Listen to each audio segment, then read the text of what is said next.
Est-ce que quelqu'un peut acclamer Jésus très fort? Acclame Jésus très fort. Alléluia. Que le nom de notre Seigneur soit béni. Veuillez vous asseoir, s'il vous plaît. La sœur qui a rendu le témoignage tout à l'heure, je crois que par émotion, a oublié de présenter son père qui est au milieu de nous. Est-ce que Papa Zorolou peut se tenir debout? On peut acclamer le Seigneur pour lui. On acclame le Seigneur. Sois béni, Papa. Que Dieu te bénisse. Merci beaucoup pour ta présence et pour ton soutien. Alléluia. Nous allons continuer dans le thème que nous avons commencé le dimanche dernier. Et le thème, c'était la particularité de la maison de Joseph.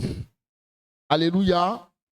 Et je prie Dieu que pendant la prédication et même jusqu'à la fin, que la grâce qui est sur la maison de Joseph soit notre partage. Alléluia. La semaine dernière, nous avons vu que les trois premières grâces qui faisaient la particularité de la maison de Joseph étaient quoi? Premièrement, il y avait quoi? La prééminence. La deuxième grâce, l'invincibilité. La troisième,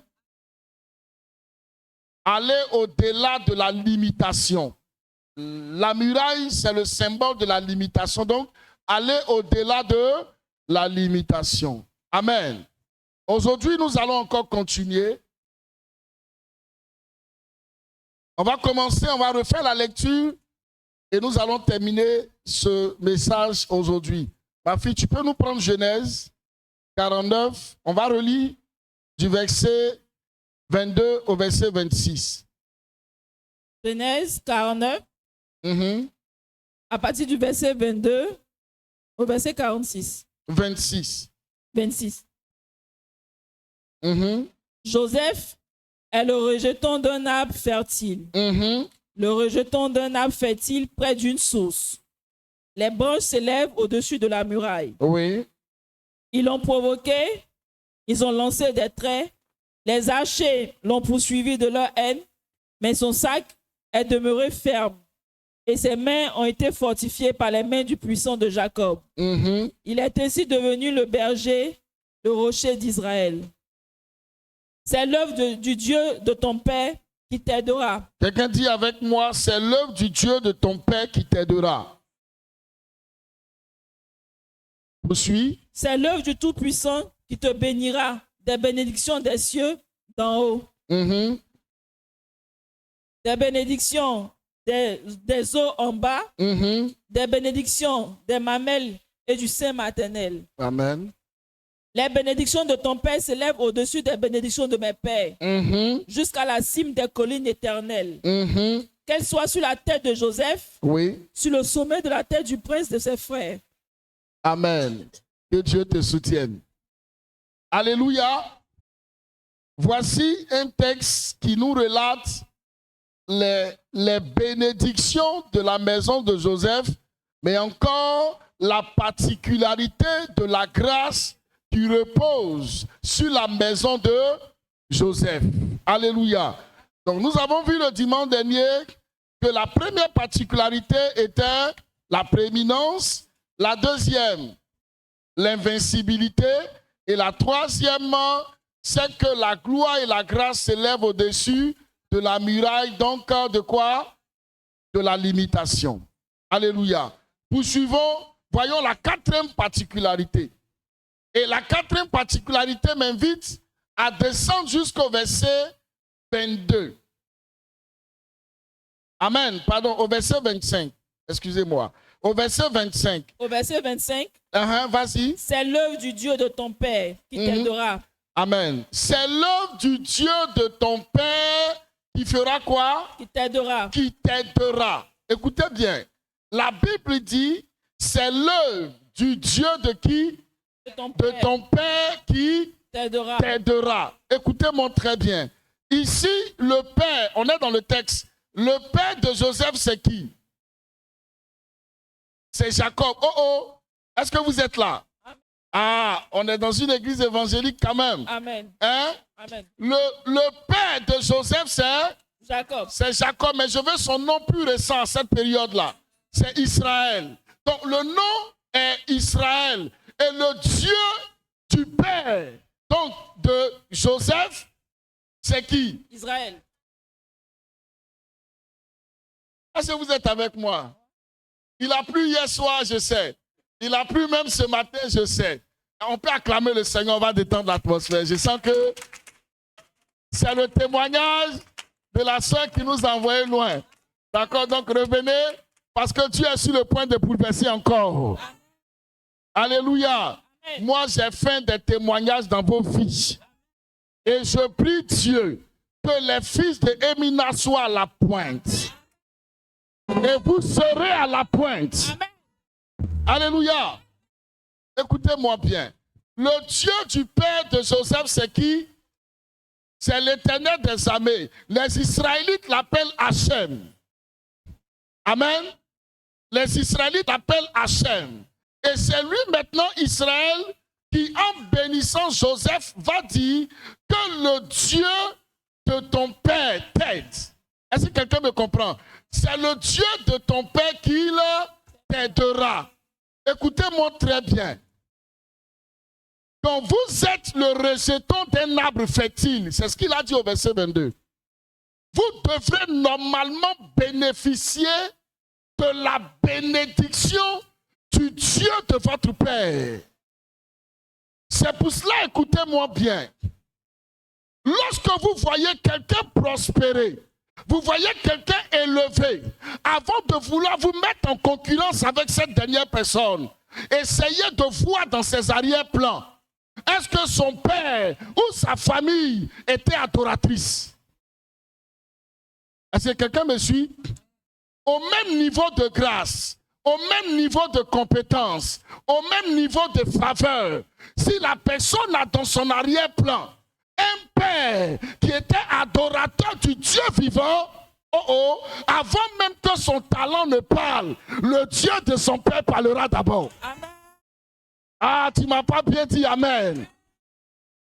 Le Dieu de son père parlera d'abord. C'est pourquoi, lorsque vous lisez dans l'Ancien Testament, Dieu se réfère toujours en disant « Je suis le Dieu d'Abraham, d'Isaac et de Jacob ». Ce qui voudrait dire quoi?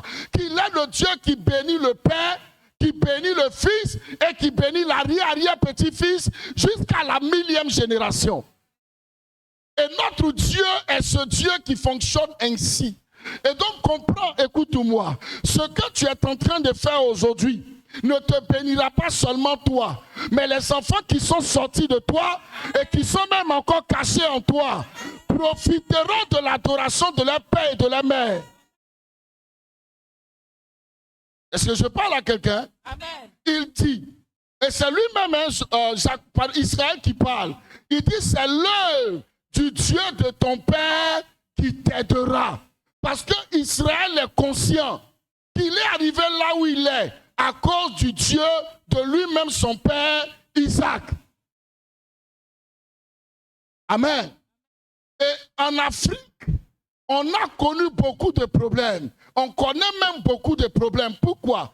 Parce que le plus souvent, dans nos arrière-plans, on a qui? On a des adorateurs de fétiches. Ça a été le plus gros problème pour la plupart. Tu prends quelqu'un, il est excellent, il est parfois même bien payé, mais il n'arrive pas à se poser, il n'arrive même pas à construire, il n'arrive pas à acheter un bien. Et on peut souvent l'injurier, on peut dire tout ce qu'on veut sur lui, mais sans savoir que dans son arrière-plan, il y a une adoration qui parle contre lui, il y a une réclamation qui parle contre lui. Et dis à ton ami, c'est gratuitement. Il n'a rien fait lui, mais l'adoration de ses pères parle contre lui. C'est de la même manière que l'adoration de ton père. Si cette adoration est orientée vers Hachem, vers Adonai, tu profiteras. Est-ce que je parle à quelqu'un? Je dis tu profiteras. Amen. Il dit c'est l'œuvre du Dieu de ton père qui t'aidera. On ne parle même pas de son potentiel, on ne parle même pas de son alliance avec Dieu. Alléluia. Je vous ai raconté cette histoire ici. Il y a un homme de Dieu qui est parti en mission et on leur a dit il y a 2 pasteurs qui doivent prêcher. Je vous ai raconté, laissez-moi renouveler encore ce témoignage. Ils arrivent, on leur dit c'est un grand programme. Les gens sont venus du monde entier pour assister à ce programme. Donc, les pasteurs sont bien logés. Partout où ils sont, il y a de la piscine, il y a un service traiteur, il y a des gens à leur disposition. Chacun est venu avec son staff et tout ça. Et donc, lui, l'autre pasteur, lui, il passe en premier. Donc, il est en prière, il est en jeûne, il prie, son staff prie. Et de l'autre côté, l'autre là, il est dans la piscine, il nage. Il est relax, il mange. Il s'est dit, est-ce que le gars là, il sait qu'on est venu à un programme? Mais il fait quoi dans la piscine là? Les gens se sont déplacés du monde entier. Ils sont venus à des maladies graves. Et toi, tu es dans la piscine et tes gars, vous nagez. D'accord, continuez. Et donc, le premier jour, lui, il ouvre. Il prêche de toute son âme. Il prie, il y a des signes, quelques miracles. Et bon, c'est bon. Après, il rentre en chambre, il dit, Seigneur, la prochaine séance, il faut que tu fasses encore plus. Maintenant, le gars qui, lui, passait son temps dans la piscine, là, il arrive. Il dit, bon, moi, je suis venu, je n'ai pas duré. Dans son cœur, il dit, mais si tu dis, mais qu'est-ce que tu as fait? Toi, tu as passé tout ton temps à nager dans la piscine là-bas, à manger avec tes gars, à vous amuser. Donc, toi, même si tu es duré, même, qu'est-ce que tu peux faire de bon? Le monsieur s'arrête, il salue l'auditoire, tout ça, présence et civilité. Il rend grâce à Dieu pour le programme. Il dit, Seigneur, merci pour les malades ici qui guérissent maintenant, pour les paralytiques qui s'élèvent. Amen. Tous les paralytiques sont debout. Tous les malades sont guéris. Dis à ton ami, tu n'es pas choqué? Tu n'es pas choqué? Maintenant, il sort de là, lui, il est traumatisé. Et puis, il s'en va demander à ses gars. Il dit, mais attends, ce gars-là, c'est qui? On dit, lui, là, il ne faut pas le regarder. Hein? Son papa était bishop. Son arrière-papa, son grand-père était bishop. Sa grande famille était fondatrice d'œuvres. Ceux-là, ils ont construit des cités qu'ils ont données à Dieu. Il ne faut pas t'amuser à l'alliance. C'est pourquoi je suis venu dire à quelqu'un, le Dieu de ton père t'aidera. Tu ne m'as pas bien dit amen. Le Dieu de ton père t'aidera.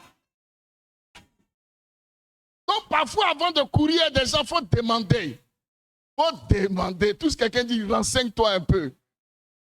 Ce n'est pas avec tout le monde on court. Alléluia. Voilà, il y a beaucoup de personnes, on est beaucoup dedans. Quand on regarde derrière nous là, c'est adoration de ce que vous connaissez. C'est adoration de fétiches, adoration de certaines choses. Donc pour rentrer dans des grâces, tu as besoin de jeûner, de prier, de crier, d'appeler, de tout faire pour te repositionner. Mais seulement c'est que, après ta bataille, ceux qui viendront profiteront du prix que tu as payé. Je veux entendre quelqu'un me dire un bon amen, s'il vous plaît. Alléluia. C'est pourquoi il ne faut pas te comparer. Il y a des comparaisons qui ne se ressemblent pas. Alléluia. Dis à ton voisin, le Dieu de mon Père me bénira. Maintenant, écoutez-moi. Dans la vie de l'homme, il n'y a que 2 naissances. Il y a la naissance biologique et il y a la naissance spirituelle. C'est pourquoi la Bible dit, il faudrait que vous naissiez de nouveau. Maintenant, quand tu nais de nouveau, tu as aussi tes parents. Quand tu nais biologiquement, tu as aussi tes parents. Et Dieu a fait en sorte que ces 2 parents ont de l'autorité sur toi. Dis-moi amen bien. Maintenant, écoutez-moi. Pour que le Dieu de ton père, que ce soit le père biologique ou que ce soit le père spirituel, pour que son Dieu puisse t'aider, il y a des dispositions à avoir. Sinon, tu passeras à côté. Entre-temps, tu étais appelé à jouir de ces bénédictions. Quelles sont donc ces dispositions? Première disposition, il y a ce qu'on appelle l'honneur au Père. Il y a ce qu'on appelle l'honneur au Père. Ne néglige jamais le Père qui t'a mis au monde ou ton Père spirituel. Écoutez-moi bien. Si vous négligez ces choses, la grâce qui devait vous impacter passera outre. Est-ce que je parle à quelqu'un? Est-ce que je parle à quelqu'un? Ne néglige pas ça. Mais comment on honore un père? Dis à ton voisin, comment on honore un père? Mais laissons, on va lire quelques références et on va y aller tout à l'heure. Donc la première des choses, c'est l'honneur. Et devant l'honneur, vous pouvez mettre Éphésiens chapitre 6. On peut me lire le verset 2 à 3. Vas-y, ma fille.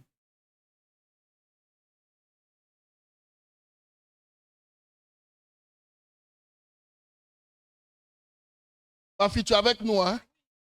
D'accord. Éphésiens 6, le verset 2 à 3. Éphésiens 6, le verset 2 à 3. Vas-y, s'il te plaît. Honore ton père et ta mère. Oui. C'est le premier commandement avec une promesse. Afin que tu sois heureux. Arrête-toi là d'abord. C'est le premier commandement avec quoi? Promesse. Avec une promesse. Mais en fait, ce n'est pas une promesse. Ici, dans le contexte, il met une promesse, mais c'est avec une bénédiction.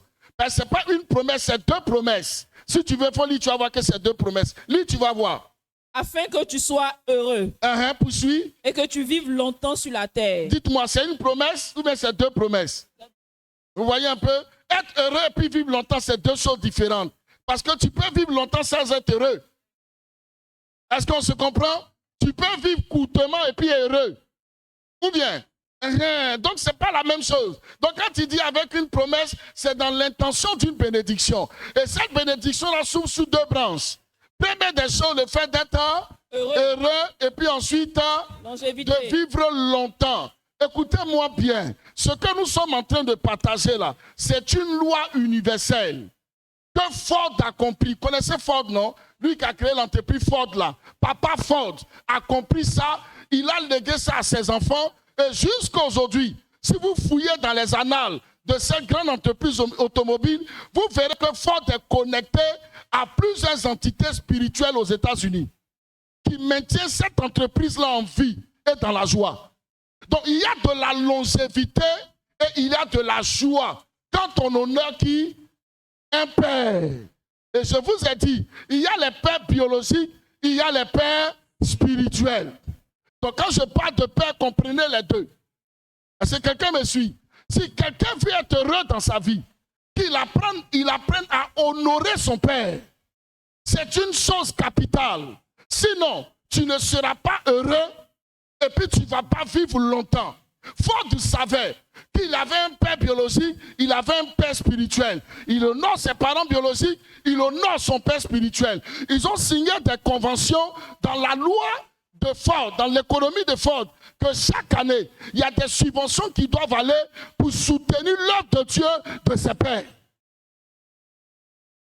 Jusqu'à aujourd'hui, Ford fait partie des plus grandes entreprises automobiles aux États-Unis. Alléluia. Si tu veux vivre longtemps, si tu veux être heureux dans ta vie, n'écoute pas ce que les gens racontent. Et quand la Bible parle de père, on ne choisit pas un père, qu'il soit bon, qu'il soit mauvais, qu'il y ait des défauts ou pas, honore-le. La Bible n'a jamais dit honore un père qui est bien. La Bible n'a jamais dit honore un père qui est gentil, un père qui t'a vraiment aidé dans ta vie. La Bible dit seulement honore ton père et ta mère. Parce que parfois c'est facile de dire oh, il n'a rien fait pour moi. Lui là, oh, écoutez-moi très bien. Honore, et c'est lié à ta joie dans la vie et puis à ta longévité. Maintenant, comment l'honorer? L'une des premières choses qu'on voit dans l'honneur, pour nous les Africains, on voit d'abord les présents, mais non. Avant les présents, avant certaines choses, ça commence d'abord par le respect. Dis à ton ami le respect. Un père, ça se respecte. Il y a beaucoup de personnes qui sont mortes dans leur destinée parce qu'elles ont oublié cet aspect-là. Vous savez, laissez-moi vous dire une chose. Quand vous avez un père qui est simple, vous avez un père qui est ouvert, vous avez un père qui ne met pas de protocole entre vous et lui, il y a un problème qui risque de se passer parce que l'habitude d'être avec lui peut t'amener à ne plus respecter son onction. Ne tombe pas dans ce piège. Tous quelqu'un dit, ne tombe pas dans ce piège. Ne tombe jamais dans ce piège. Ce n'est pas parce qu'il va servir un plat avec toi que vous allez manger ensemble. Ce n'est pas parce qu'il peut parfois te taper sur l'épaule. Ce n'est pas parce que vous échangez. Ce n'est pas parce que quand il t'appelle, il décroche rapidement parce qu'il a de l'affection aussi pour toi que tu vas penser qu'il est devenu ton camarade. Un père reste un père. Beaucoup de personnes ont tué leur destinée pour ça. Et je prie Dieu que tu ne cesses pas à cause de cette erreur. C'est très important. Si quelqu'un te pousse à désobéir, n'entre jamais dedans. Parfois, l'habitude, les causeries, le fait d'échanger toujours là, tu finis par t'oublier. Mais c'est là-bas qu'il faut t'arrêter, n'oublie jamais.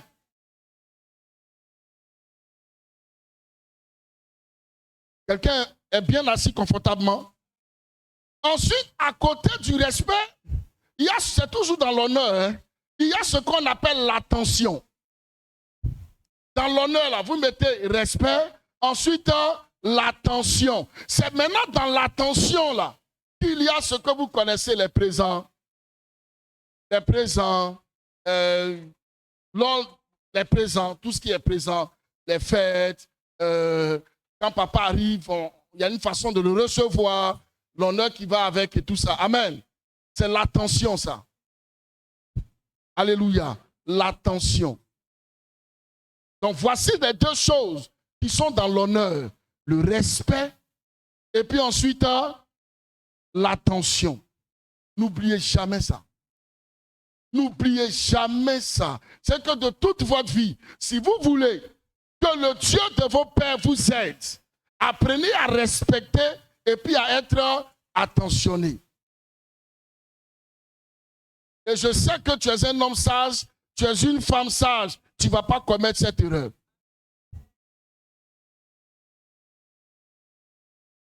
Alléluia. Après l'honneur, la deuxième chose, c'est la désobéissance.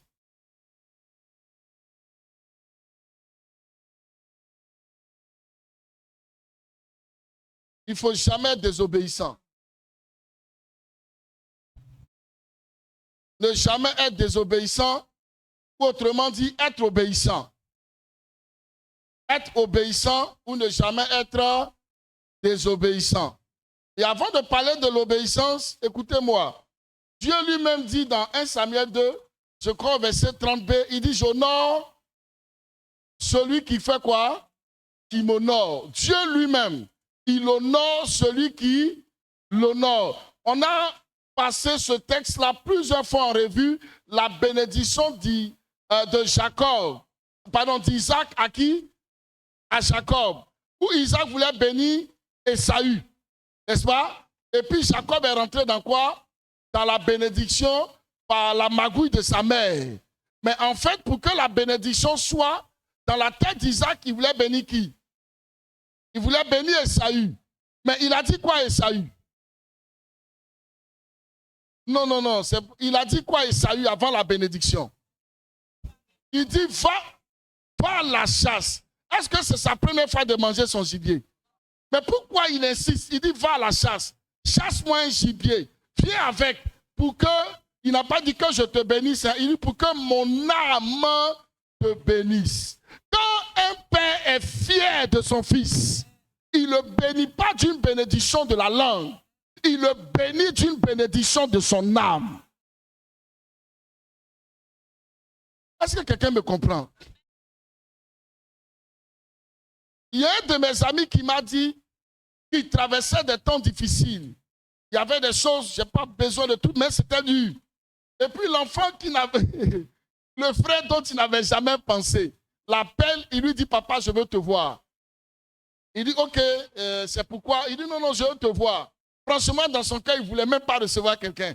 Il dit, bon, quand même, viens. Le frère, il vient et puis il dit, ah, papa, je dormais. Dieu m'a mis à cœur de venir te faire une offrande. Il dit, ah ouais? Il dit, oui. L'enfant sort l'offrande et c'est écrit au-dessus. Il voit que c'est textuellement le montant dont il avait besoin pour régler ses problèmes. Il lui a dit, mets-toi en genoux. Je précise qu'il a l'habitude de prier pour ce gars-là. Amen.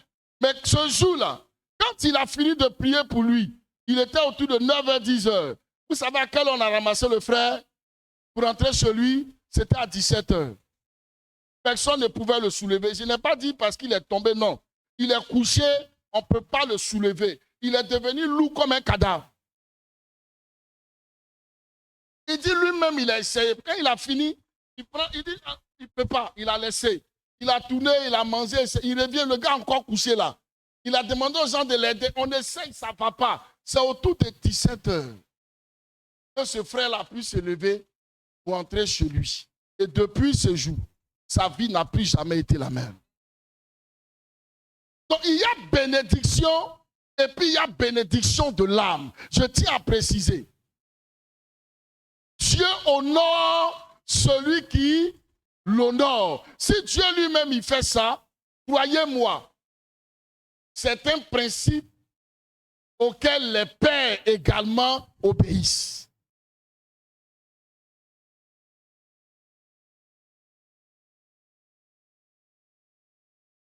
Est-ce qu'on peut avancer? Allons-y maintenant dans l'obéissance. L'obéissance, lis-moi Philippiens 2, le verset 8, ma fille. Philippiens 2, le verset 8. Philippiens 2, le verset 8. Allons-y. Il s'est humilié lui-même, se rendant obéissant jusqu'à la mort. Il s'est humilié lui-même, se rendant obéissant jusqu'à où ça? Jusqu'à la mort. Jusqu'à la mort. Lis-moi Éphésiens 6, où tu étais là, le verset 1. Éphésiens 6, le verset 1. Enfants, obéissez à vos parents, selon le Seigneur, car cela est juste. Alléluia. Donc vous voyez que l'obéissance est une chose capitale. Regardez Jésus. La Bible dit qu'il a été obéissant jusqu'à mourant, où ça? À la croix. Donc ça veut dire que l'accomplissement de l'œuvre de la croix n'était pas une chose facile. Alléluia. Avant même que Christ ne meure à la croix, il y a un verset dans Ésaïe chapitre 6 où la Bible dit, et c'est Dieu qui parle, il dit, qui enverrai-je? Qui marchera pour moi? Le ciel est resté silencieux parce que tout le monde connaissait la feuille de route du sacrifice de Dieu à la croix. Il n'y avait aucun ange qui s'est proposé.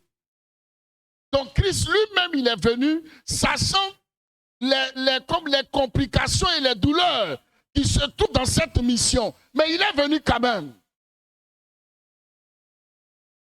Regardez quelqu'un qui est Dieu. Et puis un simple mortel lui porte un coup. Et puis lui dit, dis-moi qui t'a frappé. Là, tu n'as pas dit que tu es prophète. Même à la croix, mourant pour eux, quelqu'un s'est permis de dire, toi qui peux casser le temple et le rebâtir en 3 jours, tu es coulé sous ce poteau-là, mais descends de la croix. L'homme de miracle, mais descends de la croix. Un soldat s'est permis de prendre une lance qu'il a introduit dans son côté gauche. Qu'est-ce qui est sorti? Du sang et de l'eau. Alléluia. On a craché même sur lui. À l'époque, il n'y avait pas patin. Imaginez l'odeur. Alléluia. Oui. Et ils l'ont pris la nuit, ils l'ont gardé et c'est le matin qu'ils sont partis à lui à Golgotha. Donc, tout le matin, là, imaginez, les gens n'avaient pas encore beaucoup parlé. Il a encaissé tout ça pour qui? Pour toi et pour moi. Donc, rude était la tâche à accomplir. Mais il est resté obéissant. Pourquoi? Parce que dans la phase du Fils, il devrait montrer le modèle du Fils obéissant à qui? Au Fils obéissant au Père. Et la suite du verset dit quoi? C'est pourquoi il a reçu le nom élevé au-dessus de quoi? De tous les noms. En tel enseigne qu'au nom de Jésus, tout genou fléchit sur la terre, sous la terre et même dans le ciel. Et toute langue confesse qu'il est quoi? Qu'il est Dieu, Seigneur, à la gloire de Dieu le Père. Donc Dieu le Père lui-même est fier de transposer sa gloire dans le Fils. Pourquoi il le fait? Parce que le Fils lui a obéi, le Fils l'honore ainsi, lui aussi il élève le Fils. Écoutez-moi bien, tout fils obéissant sera élevé par l'onction du Père. Ah, tu ne m'as pas encore compris. J'ai dit tout fils obéissant sera élevé. Alléluia. Quand vous lisez la Bible, faites attention. La Bible dit Dieu ne partage pas sa gloire avec les hommes, mais avec Christ. Il a partagé la gloire. Parce qu'il a été comment? Obéissant. C'est la bénédiction du Dieu de ton Père qui t'aidera. Mais pour ce faire, il faut que tu honores ce Père-là. Ensuite, que tu sois obéissant. Troisième facteur, c'est combattre les combats du Père. Dis avec moi, combattre les combats du Père. Un fils ne trahit pas le Père. Il combat ses combats. Il prend sa peine et son poids. Est-ce que quelqu'un me suit? Si ton père est dans un combat, je dis n'importe quoi de santé ou d'une ambition de quelque chose, les fils devraient l'accompagner. Et quand vous le faites, c'est juste devant Dieu. Pour que le Dieu de ton père te bénisse. Laissez-moi, on va lire un passage, s'il vous plaît. Matthieu chapitre 26, le verset 39. Toujours de Jésus parce que c'est lui le fils modèle. Matthieu 26, le verset 39. Matthieu 26, le verset 39. Vas-y, ma fille. Puis, ayant fait quelques pas en avant, il se jeta sur sa face et pria ainsi. Oui.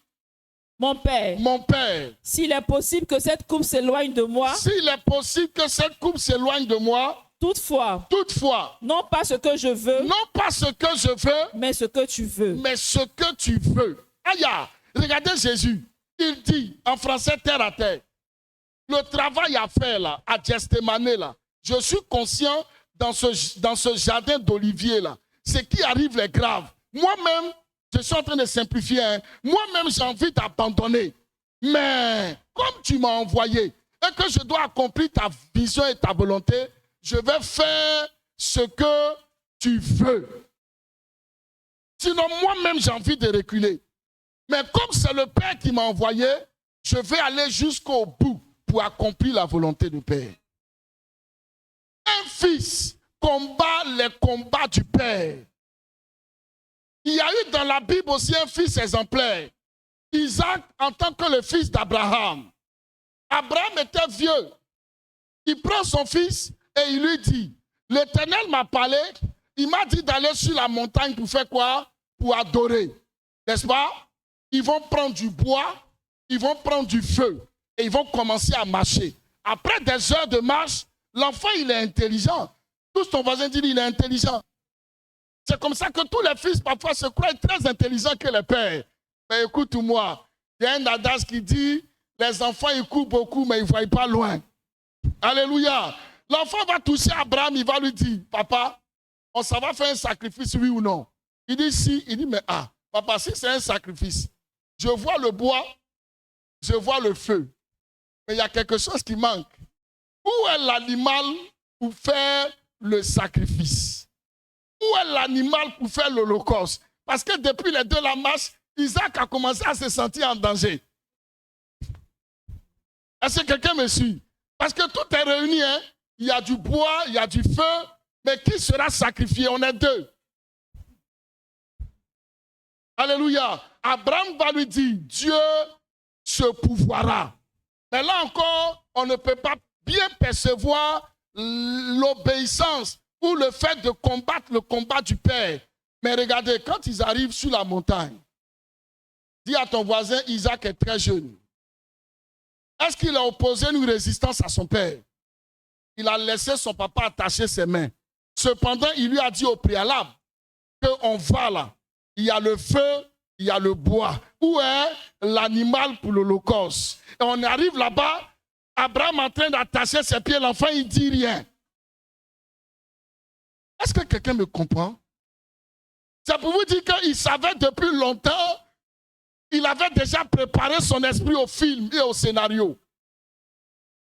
Il arrive, il donne ses mains, on l'attache. Il donne ses pieds, on l'attache. Est-ce que vous pensez que Isaac ne sait pas ce qui se passe? Est-ce qu'il a lutté? Il a fait palabre? Il a crié? Aujourd'hui, un enfant comme ça, d'Abidjan, là, il va non seulement lutter à toi sur l'autel, mais s'il est descendu de là, mon Dieu, il va dire, tiens, mais le vieux là, c'est un criminel. Moi, je ne sais pas que mon papa, c'est un mangeur d'hommes.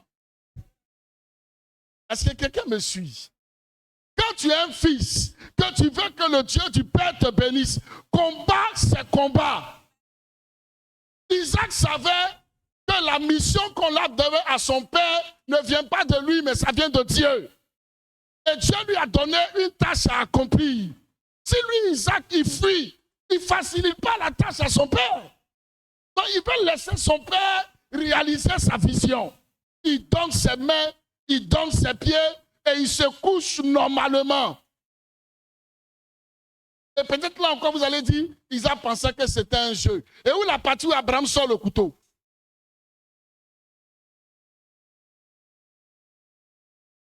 Abraham sort le couteau. Et jusque-là encore, Dieu, il regarde et il ne parle pas encore. Quand il a vu qu'Abraham était prêt à frapper, c'est là qu'il a dit stop. Maintenant, j'ai vu qu'un homme est capable d'offrir son fils pour moi. C'est pour ça que Dieu lui-même s'est offert. Pour faire quoi? Pour racheter l'humanité. C'est pourquoi lorsque nous mourrons, nous allons où ça? Nous allons dans le sein d'Abraham. C'est la révélation là qui est là. Parce que celui qui a montré que les hommes sont dignes d'être rachetés par le sacrifice de son fils, c'est Abraham. Ce n'est pas pour rien que Dieu l'a rendu stérile jusqu'à 100 ans. Parce qu'il voulait faire d'Abraham un exemple, un prototype d'un homme capable d'offrir son fils en obéissance à Dieu. Il voulait voir ça lui-même. Dieu savait qu'il allait donner un jour Jésus-Christ, il savait. Il savait que lui-même, il allait se donner un jour, mais il se posait des questions. Est-ce qu'un homme peut faire ça aussi? Mais le fils, lui, s'est rendu non seulement obéissant, mais il a décidé de s'introduire dans le combat du Père. Ne fuyez pas le combat de vos pères. Et souvent, ne calomniez pas vos pères. Parce que les démons qui ont vaincu papa, au lieu de le calomnier, il faut prier pour lui, il faut te détacher de ça. Sinon, les mêmes démons vont venir amplifier et chercher à détruire ta vie. Laissez-moi, je peux parler un peu? Regardez. Pour que Samuel vienne sur le trône en tant que sacrificateur et juge, prophète en Israël, il y avait qui d'abord? Il y avait Élie, n'est-ce pas? Est-ce que les enfants d'Élie étaient exemplaires? Et c'est d'ailleurs la raison pour laquelle le sacerdoce leur a été arraché et puis transmis à qui? À Samuel. Écoutez-moi bien. Et je prie Dieu que vous allez lire dans vos livres et dans vos Bibles. Vous allez voir que le même problème est arrivé aussi à Samuel. Les mêmes enfants de Samuel sont devenus brigands comme les enfants de Élie. Regarde ton voisin, dis-lui, ça peut arriver à tout le monde. Donc quand vous voyez quelqu'un traverser des moments difficiles, dites, ça peut arriver à tout le monde. Être un bon papa, une bonne famille, et puis avoir un enfant récalcitrant, ça peut arriver à tout le monde.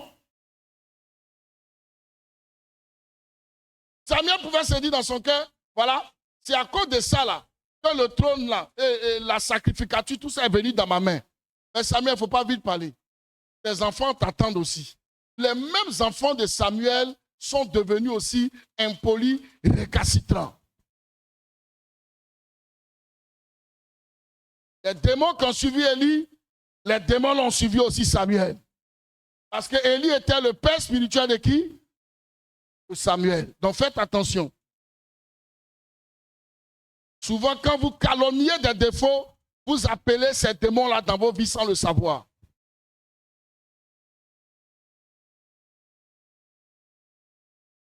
Et donc, frères et sœurs en Christ, voici la façon pour nous d'être bénis, ou les conditions qui sont dans le fait de voir le Dieu de nos pères nous bénir.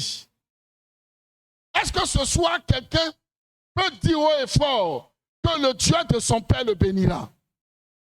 Parce qu'il est sûr qu'il sera quelqu'un qui honore. Il est sûr qu'il sera quelqu'un qui fait quoi? Qui obéit et quelqu'un qui combat les combats du Père. Si vous êtes dans ces trois choses, écoutez-moi, vous êtes condamné à réussir votre vie au nom de Jésus. On amène les suspects. Je dis, tu es condamné à réussir ta vie. Nous étions au verset 22, non? Au verset 25 de notre thèse de base, n'est-ce pas? Ok, donc après, le Dieu de ton père t'aidera, descends, ma fille. C'est l'œuvre du Tout-Puissant qui te bénira des bénédictions des cieux en haut, des bénédictions des eaux en bas, des bénédictions des mamelles et du sein maternel. Alléluia. Je veux qu'on acclame la parole du Seigneur. Acclamez bien, s'il vous plaît. Maintenant, plongez bien vos regards dans le verset 25. Regardez. Israël bénissant, donc Joseph va dire, c'est l'œuvre du Dieu de ton père qui t'aidera, n'est-ce pas? Et maintenant il descend, il dit quoi? C'est l'œuvre du Tout-Puissant qui te bénira. C'est l'œuvre du Tout-Puissant qui te bénira. Des bénédictions des cieux en haut, des bénédictions des eaux en bas, des bénédictions des mamelles et du sein maternel. Ici, je peux parler. Ce n'est plus la bénédiction du Dieu de son père. Ici, c'est la bénédiction du Dieu avec lequel Joseph sera en alliance. Est-ce que vous comprenez ce que je dis? C'est la bénédiction du Dieu de ton père qui te bénira. On est d'accord? Maintenant, il descend, il dit c'est l'œuvre du Tout-Puissant qui te bénira des bénédictions en haut, des bénédictions en bas, des bénédictions des mamelles et du sein maternel. Là, il est en train d'ouvrir les yeux de Joseph pour lui dire, mon Dieu te bénira. Mais Joseph, tu as besoin de faire alliance avec ce même Dieu-là.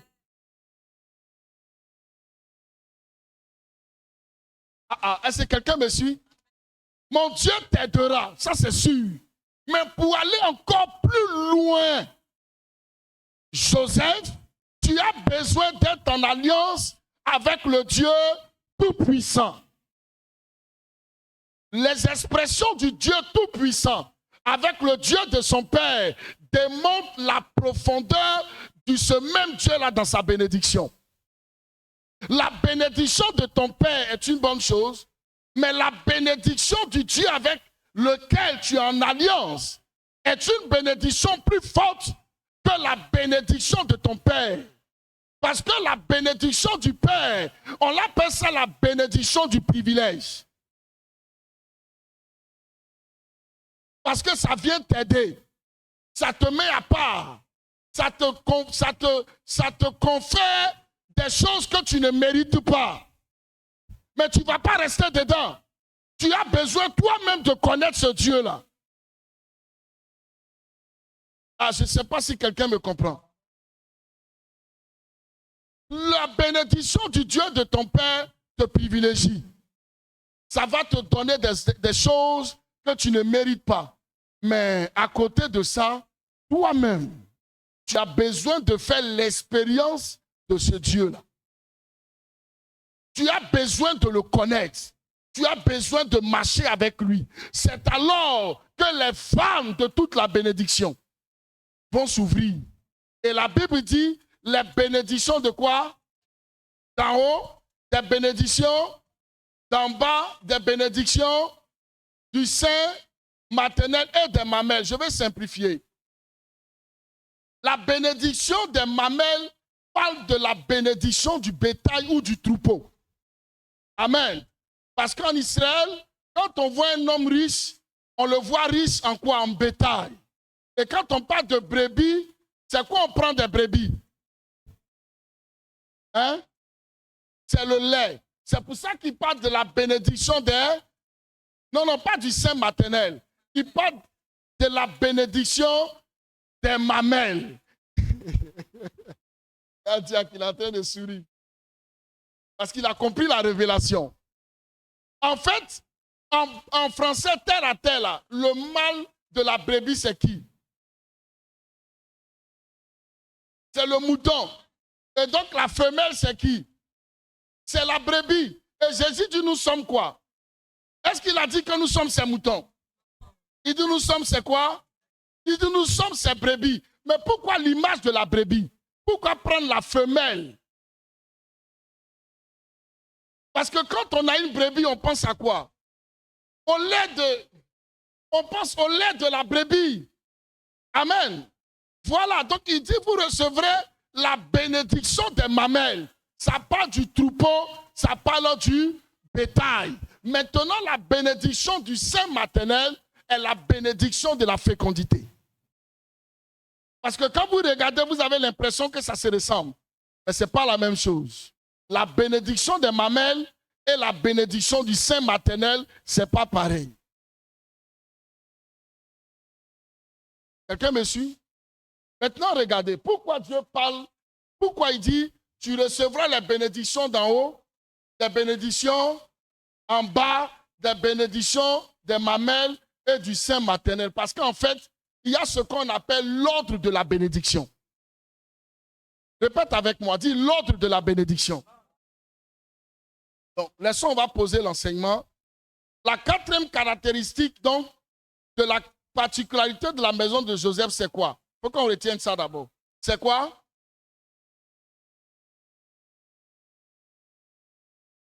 C'est quoi? La bénédiction du Dieu de son Père. Cinquième particularité. Donc la sixième particularité, c'est là-bas qu'on est. La sixième, c'est l'alliance avec le Tout-Puissant. La bénédiction de l'alliance avec le Tout-Puissant. Sixième particularité.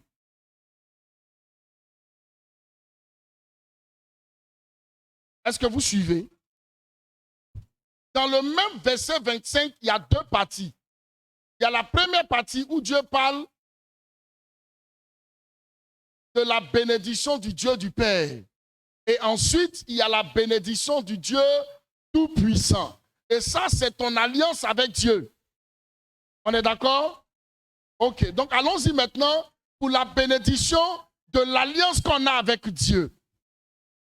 Je vous donne l'ordre de la bénédiction. Allons-y, Osée chapitre 2, le verset 22 à 24. Et vous allez comprendre pourquoi Jacob parle de ce type de bénédiction du ciel, de la terre, des mamelles et du sein maternel. Vous allez comprendre ça dans Osée. Allons-y, ma fille. Osée chapitre 2. Le verset 22 à 24. Le verset 22 à 24. Ouvrons bien nos entendements et puis allons-y, ma fille. Je serai ton fiancé par la fidélité. Je serai ton fiancé par ta fidélité. Arrête-toi là.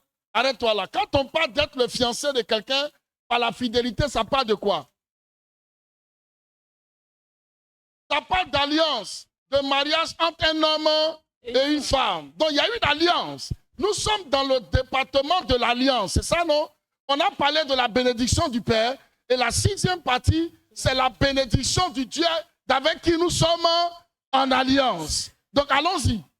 Je serai ton fiancé par la fidélité et tu reconnaîtras l'Éternel. Oui. En ce jour-là, j'exaucerai, dit l'Éternel, j'exaucerai les cieux et ils exerceront la terre. J'exaucerai quoi? Les cieux. Et puis? Et ils exerceront la terre. Et ils exauceront la terre. Poursuis. La terre exaucera le blé. La terre exaucera le blé. Le mou. Et l'huile. Et l'huile. Et ils exauceront Israël. Et ceux-là exauceront Israël. Bien aimé, calmez-vous, on va aller doucement. Israël, c'est un territoire qui se trouve en Israël, qui a pour habitants le grand nombre d'habitants le plus élevé, c'est la tribu d'Isaacar. Et donc la prophétie de Osée est pour, d'abord dans ce contexte-là, Israël, mais particulièrement pour la tribu d'Isaacar. Et Dieu voulant les bénir, de par l'alliance qu'il a avec eux, il va dire, moi je serai quoi? Le fiancé. Et toi tu seras ma fiancée. Et quand cette alliance-là sera établie, en ce jour-là, je ferai quoi? J'exaucerai d'abord le ciel. Et puis le ciel va faire quoi? Va exaucer la terre. Et puis la terre va faire quoi? Le blé. Va exaucer le blé, le mou, l'huile. Ce sont des images. Et puis maintenant, le blé, l'huile et tout ça vont faire quoi? Va exaucer Israël. Maintenant, je vais expliquer. Écoutez-moi bien. Tout homme qui veut être béni, le doit être d'abord d'où ça? D'en haut. C'est pourquoi la Bible dit, toute bénédiction vient de quoi? Vient de Dieu. Un homme ne peut recevoir que ce qui lui a été donné des cieux. Et c'est pourquoi d'ailleurs, quand le diable veut combattre les destinées, il combat quoi? Et il combat ton étoile. Et ton étoile est où? Ton étoile est dans les cieux. Qu'est-ce qui a amené les mages jusqu'à Jérusalem et précisément à Bethléem? C'est l'étoile. Donc ça veut dire quoi? S'ils avaient été commissionnés pour faire du mal à l'enfant, ils auraient suivi quoi? L'étoile pour venir lui faire du mal. C'est pourquoi n'exposez pas vos enfants. Chaque enfant qui naît avec une étoile. Son ciel, il naît avec. C'est pourquoi je prophétise que le ciel soit ouvert sur tous les enfants. Protégez vos enfants, parce que chaque enfant qui naît vient avec une bénédiction du ciel qui est matérialisée dans l'étoile. Donc la bénédiction vient d'abord du ciel. Et quand elle descend, elle va faire quoi? Elle va aller exaucer la terre. Donc elle est d'abord verticale, ensuite horizontale. Elle va trouver maintenant sur la terre quoi? Quand la Bible parle du blé, du mou, ça c'était à leur période. C'était ça qui faisait leur richesse. Mais aujourd'hui, on va dire quoi? Le ciel va exaucer quoi? Elle va exaucer ton travail. Aidez-moi. Elle va exaucer ta promotion. Elle va exaucer, comme le témoignage de ma fille Tina, elle va exaucer la plupart des grâces que vous attendez qui sont sur la terre. Parce que la terre est une entité, mais qui libère des dérivés.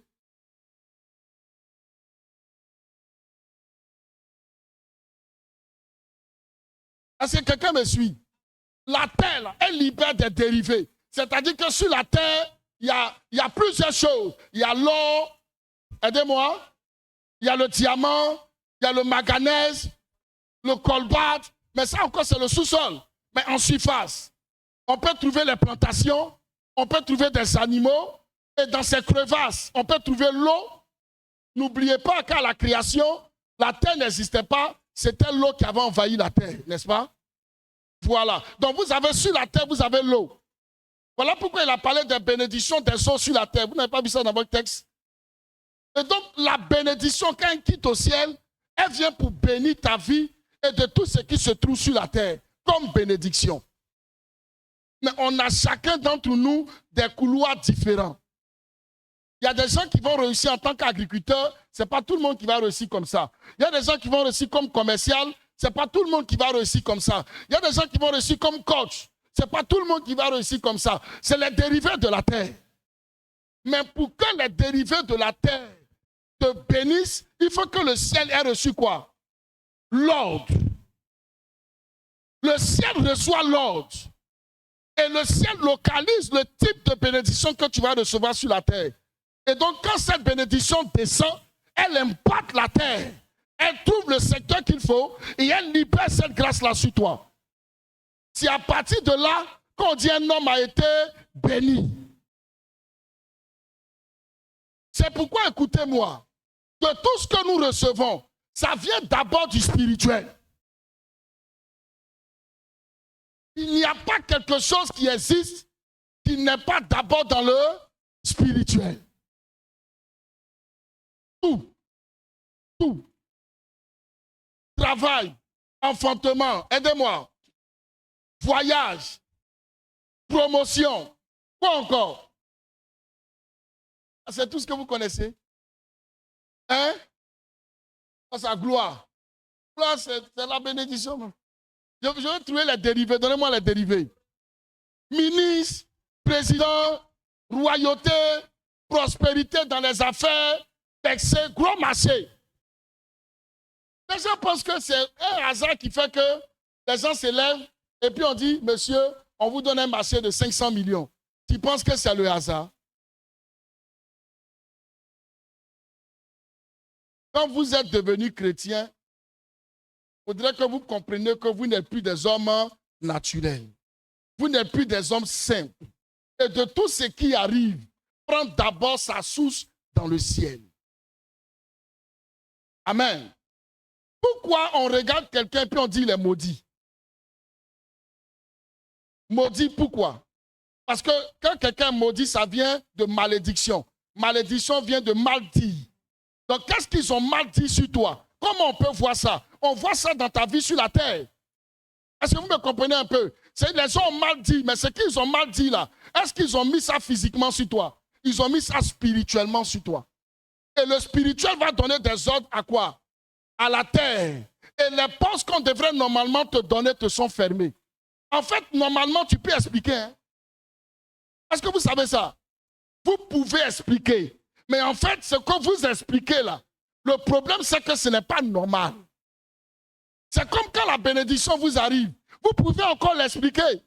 Mais seulement c'est que c'est la main de Dieu qui travaille. Pourquoi toi, c'est à ton tour, on t'a oublié? Pourquoi c'est toi, quand tu choisis un homme, c'est le plus mauvais? Vous n'êtes pas qui te marie.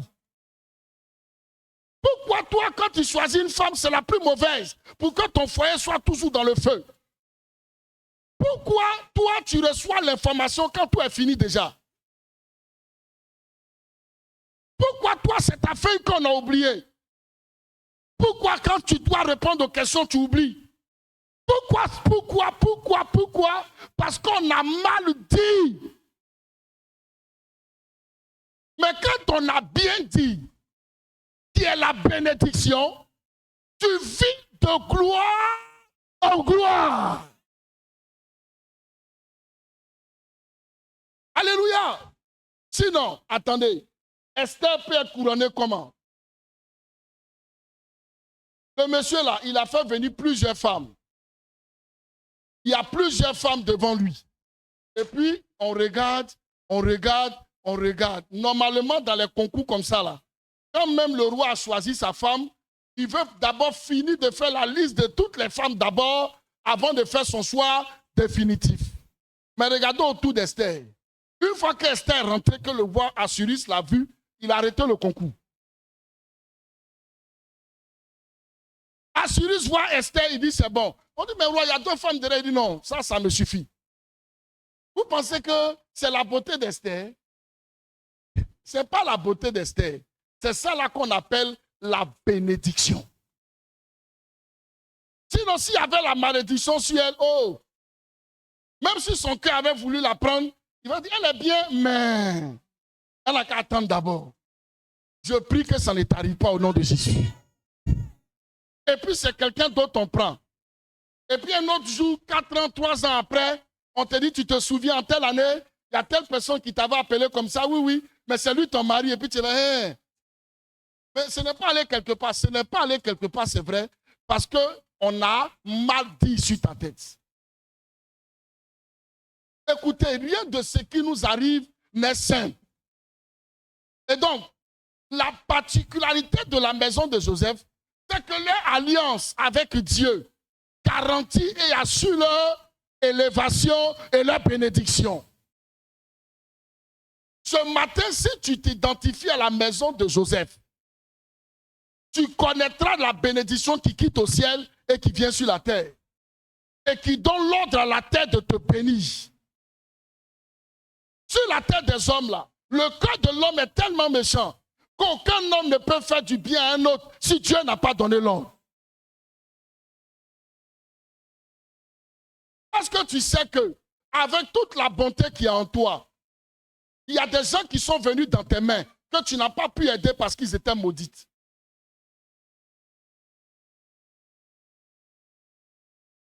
Est-ce que quelqu'un me comprend? C'est-à-dire, toi-même là, tu es bien, hein? Mais il y a des gens que tu n'as jamais pu aider. Ton cœur ne s'est pas ouvert parce que sur la vie de ces personnes, il y avait un plafond. Et puis, il y a pour d'autres personnes, c'est facile. Tu peux donner, tu peux aider, tu peux coacher, mais parce qu'on a bien dit. Donc, nous vivons des choses qui ont été bien dites ou des choses qui ont été mal dites. Mais dans la maison de Joseph, je dis, tu vivras que des choses bien dites. Je dis, tu vivras des choses bien dites. Tu marcheras dans les choses bien dites. Tu expérimenteras les choses bien dites. Et s'il y avait des choses qui avaient été mal dites, nous les annulons au nom de Jésus. Ton amen est suspect. Alléluia. Voici, frères et sœurs en Christ. Les six quoi? C'est combien? On a compté, on a combien? Les 6 bénédictions de la maison de qui? De Joseph.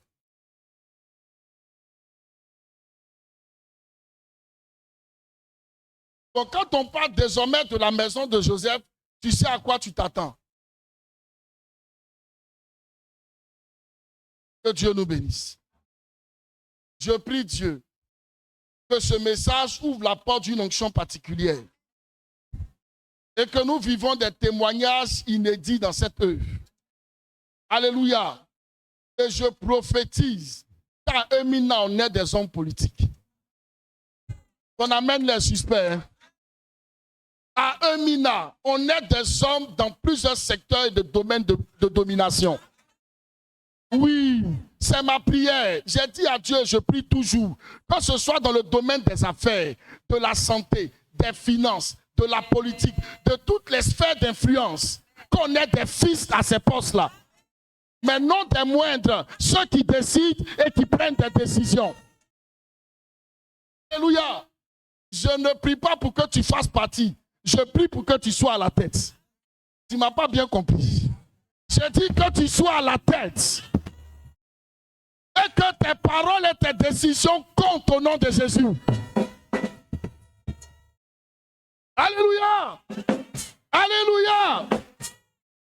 Tu vas dire avec moi ce matin, je suis dans la maison de Joseph. Je bénéficie de la grâce de la maison de Joseph. Et ce matin, j'appelle sur ma vie la grâce de la prééminence. J'appelle sur ma vie la grâce de l'invincibilité.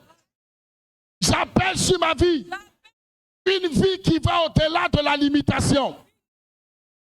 J'appelle sur ma vie la bénédiction du Dieu de mon Père. J'appelle sur ma vie la bénédiction de l'alliance avec Dieu. Et parce que ces choses sont sur ma vie, elles marqueront la différence. Elles élèveront ma portée. Elles me donneront de ma soie en pleine domination. Alléluia. Maintenant, écoutez-moi. J'ai beaucoup parlé, n'est-ce pas? Mais écoutez-moi. Qui a compris quelque chose de façon particulière? J'ai parlé, mais qui a reçu quelque chose particulièrement pour sa personne? N'ayez pas honte, levez les mains. Et pour les autres, c'était uniforme. D'accord. Donc, pour ceux qui est uniforme, vous allez prier. Mais pour ceux qui ont reçu un message de façon particulière, vous allez prier sur ce ton. Parce que Dieu est sur le point de faire. Tu vas dire avec moi, Seigneur Jésus, à partir de ce matin, je déclare la bénédiction de la maison de Joseph. Depuis la bénédiction du sein maternel, en passant par la bénédiction des mamelles, par la bénédiction du ciel et de la terre, la bénédiction du Dieu du Père, la bénédiction qui s'élève au-dessus des limitations, la bénédiction de l'invincibilité, la bénédiction de la prééminence, affecte ma vie ce matin. Seigneur Jésus, je regarde dans ma vie ce matin la bénédiction qui manquait et qui m'empêchait de m'identifier totalement à la bénédiction de la maison de Joseph. Existe maintenant. Cette bénédiction-là prend forme. Tu amènes à l'existence ce qui devrait exister, mais qui n'existe pas encore. J'appelle cette bénédiction à l'existence. J'appelle cette grâce à l'existence. Tu es le Dieu tout-puissant, capable d'appeler à l'existence des choses qui n'existent pas. Ce matin, Adonai, parce que mes 2 pieds joints sont dans la maison de Joseph, j'appelle donc cette bénédiction. Qu'elle me couvre ce matin. Qu'elle me bénisse ce matin. Qu'elle me prolonge ce matin. Commence à prier le Seigneur. Commence à parler à Dieu. Pour appeler la bénédiction de la maison de Joseph.